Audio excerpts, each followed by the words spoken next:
A lot of entrepreneurs like coming up with ideas, but when it comes to selling those ideas, getting out in the market, lots of entrepreneurs feel intimidated. Selling software doesn't have to be scary, and it certainly doesn't have to be icky. A lot of people think that if you build a great product, they will come. And while it's true you do need to build a great product, this isn't Field of Dreams. You need to be able to build that great product and then convince people that they need to buy it. Most of the best software companies in the world have amazing sales organizations, whether it's Amazon, Microsoft, Dropbox, Slack. They all have really empowered enterprise sales teams that help these products scale to larger and larger companies. And you can do the same. SaaS sales is really tuned towards sales that are over $10,000 in value. For sales that are under $10,000 in value, you really want to automate as much as possible so that you're not spending salespeople's time on those lower value deals. You want to make sure that you're spending your time most effectively, and that's really where a system comes in handy. I've been using a system called BANT for a number of years, and BANT stands for budget, authority, need, and timing. And those four elements are key and critical to making sure that you're using your time effectively and making sure that each deal is moving from one stage to the next. Let's take a look at BANT and how it can help you optimize your sales funnel and make sure that you're closing deals and helping your customers. So the first letter is B, and B stands for budget. You really want to make sure that you're talking to prospects that have the right budget in mind so that you're using your sales time effectively. Some folks have a tough time talking about money and talking about budget, but you really need to get over this. You want to make sure that you're saving yourself time and you're saving your customers time. If their budget is completely out of line in terms of their expectations or your expectations, it's not going to be a fit. You're not going to be helping anyone. There's a number of probing questions you can ask around budget to make sure that you're in the right ballpark. You can certainly come out and ask a direct question like, what is your budget? There's also indirect questions you can ask around what they were expecting to spend on this product, what their evaluation process looks like, is price the most important factor in their consideration, and what did they expect to spend to outfit their entire office, their company, their business, their department with a particular product or tool. You want to make sure you're really not tiptoeing around budget, but that you have a good sense of what their expectations are. For any SaaS product, you typically have your prices on your website anyways, and so the customer may be looking for a deal, they may be looking for a discount, or they may be looking for a more complex implementation. So really understand what are the different aspects that they're looking to pay for, and what are the things that they're looking above and beyond what they may find listed on the website. The second letter is A, and A stands for authority. Authority is really about making sure that you're talking to the right person and that they have the authority or they have the information they need to make a decision. Every organization makes decisions in different ways, so you want to make sure you understand the decision process within the organization you're talking to. Do they have an RFP process? Is there a single decider? Does it have to be bubbled up to the CEO? Is there procurement? Does IT get to decide?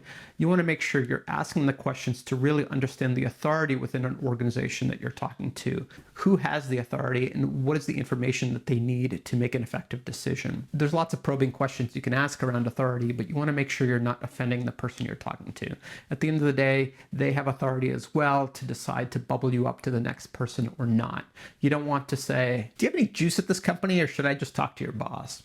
What's her title again? Different people within an organization have different roles, and it's important that when you're talking to someone about their authority, you're doing it in a really respectful way. Oftentimes, those gatekeeper people who may not have the authority to make the decision are also the people who influence the deciders as well. So just understand the entire picture of who is going to ultimately sign for the deal, whose budget is it coming out of, and make sure you have a good picture of what the authority matrix is for making a decision.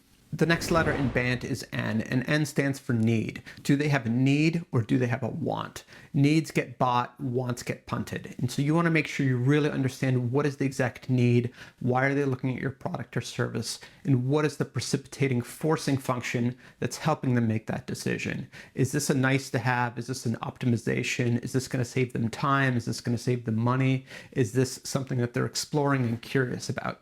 If they're very high on that need spectrum, they really need to make a decision, they need to solve a particular problem, they're more likely to buy. So some companies have been able to lean into situations that are timely. Make sure you understand if it's a need or a want and really dig into the exact problem that customers are trying to solve. The last letter is T, and T is timing. Make sure you understand what is the timing for making a decision. Decisions don't get made unless there's a deadline. So sometimes those are driven by quarterly deadlines, sometimes they're driven by like calendar events, and leading questions can help you determine what that timing is. Is this something you need by Christmas? Is this something that you're planning to roll out before the end of the year? Is this something you need by the first quarter or the second quarter?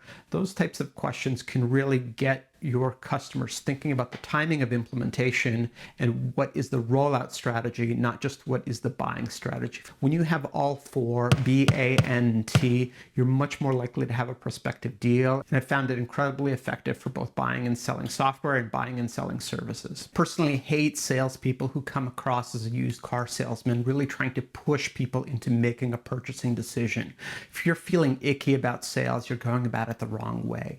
Sales should really be about enabling a buying decision. Customers are already interested in solving a particular problem.